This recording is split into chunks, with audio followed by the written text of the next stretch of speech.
हम लोग मध्यकालीन भारत का इतिहास अभी देखेंगे। भारत पर मुस्लिम का आक्रमण हुआ था, कैसे हुआ, कौन किया, सर्वप्रथम उसके बारे में हम लोग देखते हैं। तो बिना समय को बर्बाद किए हुए हम सब इस वीडियो को आरंभ करते हैं। भारत पर आक्रमण करने वाले प्रथम मुस्लिम आक्रमणकारी मूलतः कहाँ के निवासी थे, बताइए? कहाँ के थे? अरब के थे। वर्ष 711 में भारत पर सर्वप्रथम मुस्लिम आक्रमण किसके नेतृत्व में किया गया? तो उबैदुल्लाह। किसके नेतृत्व में? सर्वप्रथम कब किया गया? 711 में। कब किया गया? 711 में। कहता है, एक नोट है जिसको सुनिए। वर्ष 712 में मोहम्मद बिन कासिम, कब की बात हो रही है? 712। किसकी बात हो रही है? मोहम्मद बिन कासिम की बात हो रही है। ने सिंध के राजा दाहिर, कहाँ के राजा दाहिर थे? सिंध के। उनको पराजित किया। मोहम्मद बिन कासिम जो थे वो सिंध के राजा जो थे, राजा दाहिर, उनको क्या किया? पराजित किया। पराजित कर खट्टा के समीप स्थित देवल बंदरगाह को अपने अधिकार में ले लिया। तो जो सिंध के राजा दाहिर थे ना, उनको राजा दाहिर को पराजित किया। किसने? मोहम्मद बिन कासिम ने। और जो खट्टा के समीप स्थित देवल बंदरगाह था ना, उसको अपने अधिकार में ले लिया। यहाँ तक कोई दिक्कत? आगे चले। सिंध के क्षेत्र में मोहम्मद बिन कासिम ने अंतिम विजय किस नगर पर प्राप्त की? जो सिंध का जो क्षेत्र था ना, उसमें मोहम्मद बिन कासिम ने जो अंतिम विजय जो प्राप्त किया था ना, वो कहाँ पे किया था? तो मुल्तान पर। कहाँ पर? अब मुल्तान को क्या कहते हैं? क्या कहते हैं? स्वर्ण नगरी। अब है भारत में जजिया कर। देखिए, जजिया कर, इसको भी हम लोग समझेंगे, ठीक है? तो भारत में जजिया कर लगाने वाला प्रथम शासक कौन था? जजिया एक कर है, ठीक है? इसका मतलब होता है कि जो भी गैर मुस्लिम वहां रहेंगे ना, तो उनको रहने के एवज में वहां कर देना होगा। लेकिन बाद में इसको हटा दिया गया, ठीक है ना? तो इसको पहले हम देखते हैं। तो मोहम्मद बिन कासिम ने ही लगाया था। किसने लगाया था? मोहम्मद बिन कासिम। भाई सर्वप्रथम वही आए थे, है ना? तो वही आए थे, तो नियम तो वही लगाएंगे शुरू का। कहता है, जजिया कर मध्यकालीन भारत में एक धार्मिक और व्यक्तिगत कर था। जो जजिया कर था ना, वो मध्यकालीन भारत में एक धार्मिक और क्या था? व्यक्तिगत कर था, ठीक है? जो मुस्लिम बहुल राज्य में रहने वाले गैर मुस्लिम नागरिकों जिम्मे से वसूल किया जाता था। जो मुस्लिम बहुल राज्य था ना, जिसमें मुस्लिम लोग रहते थे ना, उसमें गैर मुस्लिम नागरिक जो रहते थे, उनसे क्या था? वसूला जाता था कर। क्या किया जाता था? कर वसूला जाता था। यह कर मुस्लिम समुदाय पर लगने वाले जकात कर के समान था, जो गैर मुस्लिमों को इस्लामिक राज्य में रहते हुए अपने धर्म का पालन करने की अनुमति देता था। यह कर अकबर द्वारा समाप्त कर दिया गया था। अब बात आती है कि जजिया कर को लगाया किसने? तो मोहम्मद बिन कासिम ने। समाप्त किसके द्वारा किया गया? अकबर। लेकिन बाद में औरंगजेब ने इसे पुनः लागू कर दिया। अकबर ने समाप्त किया जजिया कर को। बाद में औरंगजेब आया, बोला ना वो ठीक था भाई, चालू करो इसको। और उसने क्या किया? चालू कर दिया। और जहांदार शाह ने इसे अंत समाप्त कर दिया। और फिर जहांदार शाह का जब बारी आई, ठीक है, तो उसने भी इसे क्या किया? समाप्त कर दिया, ठीक है? अब जजिया कर का क्या मतलब था? जो भी गैर मुस्लिम आते थे, मान लो उनको सुरक्षा भी तो देना होता था, सब चीज देना होता था, तो उसके बदले वो कर लेता था। उसके बदले वो कर लेता था। चलो अब देखो, सिंध क्षेत्र में अरबों द्वारा किसका प्रचलन आरंभ किया गया? जो सिंध क्षेत्र थे ना, उसमें अरबों द्वारा सर्वप्रथम किसका प्रचलन चालू हुआ? तो ऊंटों का, ऊंट पालन किया और खजूर की खेती। सर्वप्रथम किसका प्रचलन चालू किया अरब द्वारा? ऊंट का पालन और खजूर की खेती। अरबों के पश्चात, अब अरब के बाद जो बात की बात हो रही है। तो भारत में किन विदेशी आक्रमण का आगमन हुआ भारत में? तुर्कों का। किसका हुआ? गुड। तुर्की में गजनवी वंश, किसकी बात कर रहा है? कौन वंश? गजनवी वंश की स्थापना किसके द्वारा की गई थी? अल्पतगिन गजनी के द्वारा। अल्पतगिन गजनी के द्वारा। हाँ। अब वर्ष 712 की बात है कि वर्ष 712 में भारत पर सर्वप्रथम सफल मुस्लिम आक्रमण करने वाला कौन था? जो 712 में आक्रमण किया था, जस्ट बताए हैं पीछे, वो सफल रहा था। जिन्होंने बंदरगाह में भी जो कब्जा किया था, देवल बंदरगाह पे, वो कौन थे? मोहम्मद, बोलिए, मोहम्मद बिन कासिम।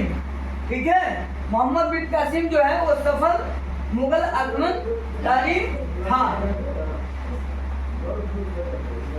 अब है सुबुक्तदीन गजनी ने अपने आक्रमण के दौरान पश्चिमोत्तर भारत के किस हिंदू शाही शासक को पराजित किया? कह रहा है कि सुबुक्तदीन गजनी, जो सुबुक्तदीन गजनी है ना, उन्होंने आक्रमण के द्वारा पश्चिम उत्तर में, ठीक है, भारत का जो पश्चिम उत्तर भाग था ना, उसमें किस हिंदू शासक को पराजित कर दिया? तो जयपाल को। किसको? जयपाल को किया था।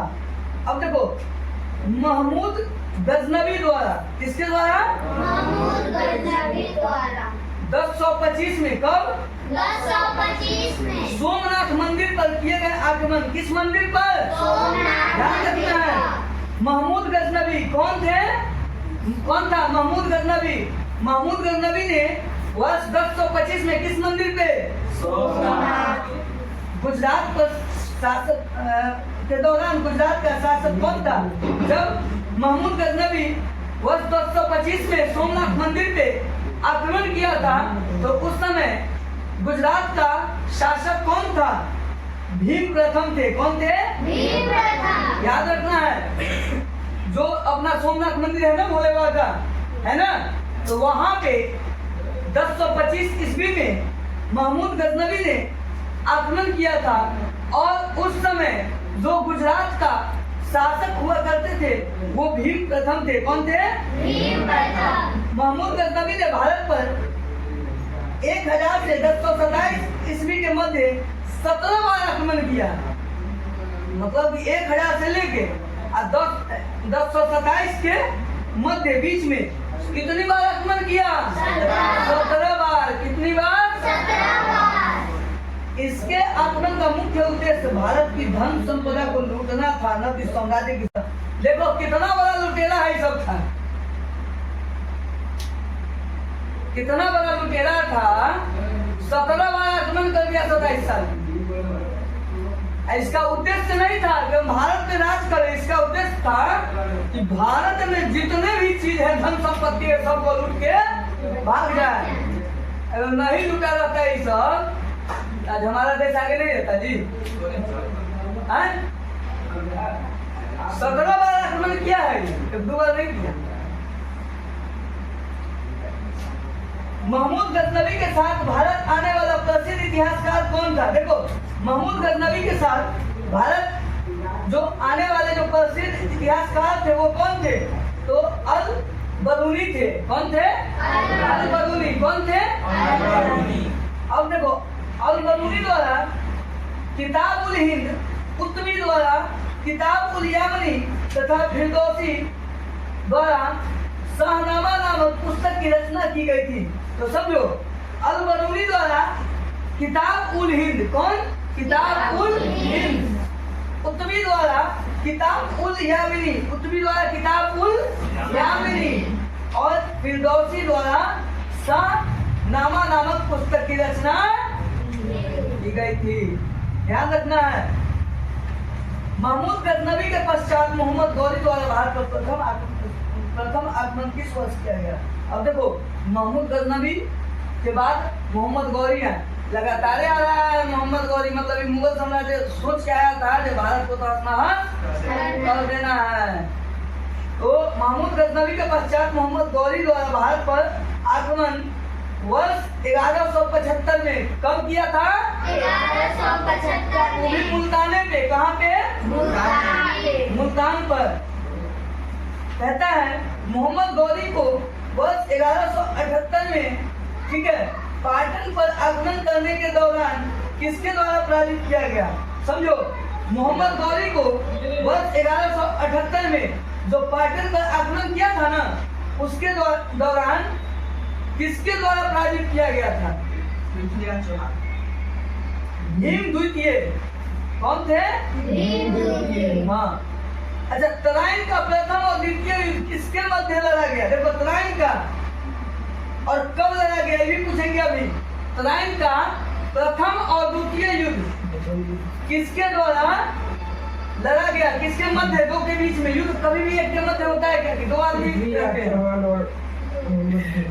हाँ, मोहम्मद गौरी और पृथ्वीराज।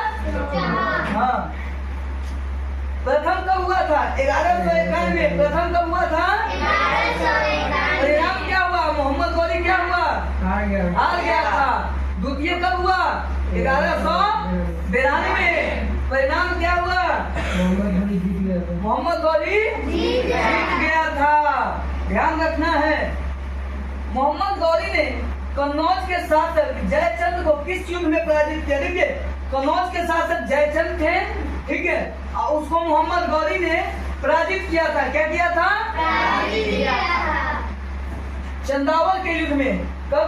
किसके युद्ध में? चंदावल के युद्ध और किस ईस्वी में? 1194 में। कब किए थे? 1194। ध्यान रखना है।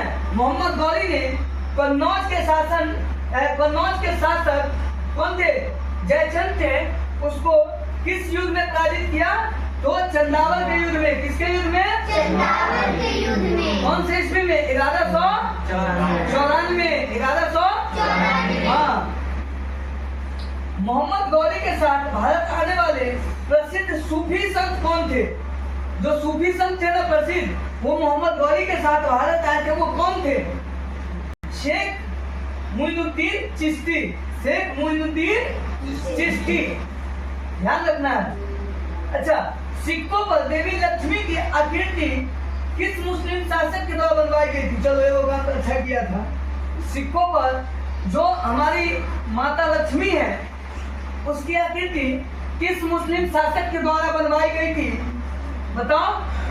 मोहम्मद गौरी। मोहम्मद गौरी। हाँ, देखो, कुछ नोट्स हैं जिसको समझेंगे। बख्तियार खिलजी मोहम्मद गौरी का एक साधारण दास था। बख्तियार खिलजी कौन था? मोहम्मद गौरी का एक साधारण सा दास, सेवक। हाँ, है ना, जिसने बंगाल और बिहार पर विजय प्राप्त की। उसने कहाँ विजय प्राप्त किया? बंगाल और बिहार पर। इसने अपने आक्रमण के दौरान नालंदा एवं विक्रमशिला विश्वविद्यालय को नष्ट कर दिया। इतना दुष्ट था, सो देखो। आक्रमण के दौरान जो अपना नालंदा विश्वविद्यालय है और विक्रमशिला विश्वविद्यालय है, उसको भी नष्ट कर दिया। कितना दुष्ट है, इस चीज को आप समझिए। कितना दुष्ट था। चलो, ये लास्ट क्वेश्चन है, देखते हैं। मोहम्मद गौरी की मृत्यु के पश्चात उसके साम्राज्य पर किन गुलामों द्वारा नियंत्रण स्थापित किया गया? मोहम्मद गौरी की मृत्यु, मोहम्मद गौरी जब मर गया ना, तो उसके साम्राज्य पर किन गुलामों द्वारा नियंत्रण स्थापित किया गया?